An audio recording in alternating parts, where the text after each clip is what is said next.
আজকে আমরা যাইতেছি ঝাউতলা।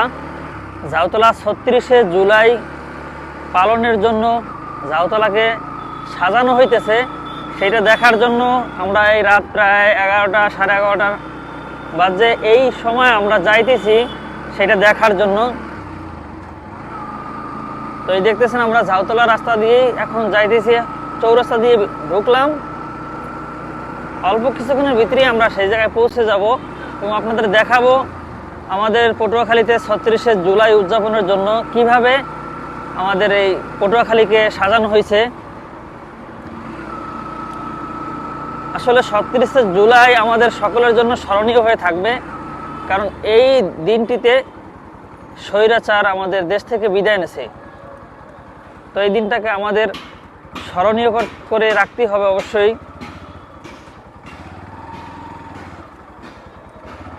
কালভার্টের কাজ চলতেছে তো তাই একটু যাইতে কষ্ট হইতেছে।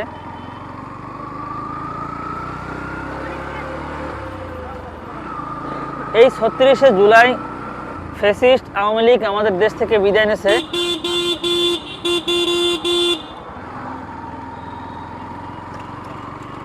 তো এই কারণে আগামীকালকে সকালে বাংলাদেশ জামায়াত ইসলামের বিজয় মিছিল আছে এবং বিকাল 3:30টায় আমাদের ইসলামী আন্দোলন বাংলাদেশের বিজয় মিছিল অনুষ্ঠিত হবে।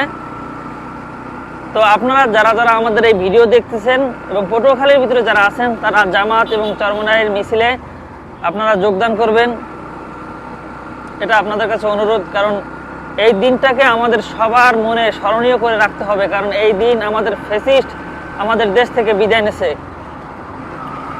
দেখবেন ঝাউতলায় অনেক মানুষ রয়েছে, তারা এই 36শে জুলাই উদযাপনের জন্য যে স্থানটি করা হয়েছে সেই স্থানটিতে মানুষ দেখতেছে। এই দেখতেন সামনে অনেক মানুষ যাইতেছে সেই জায়গায়, তো আমরাও যাইতেছি।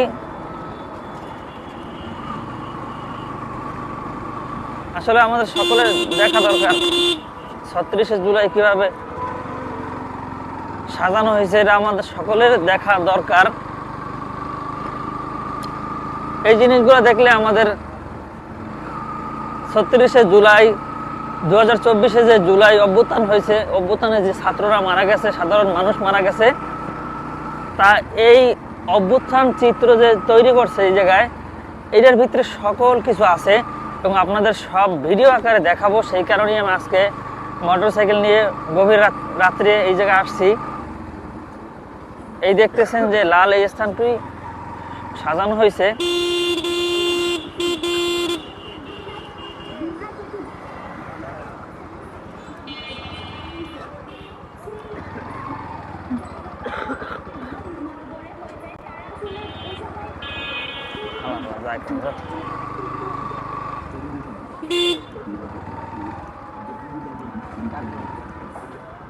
কারো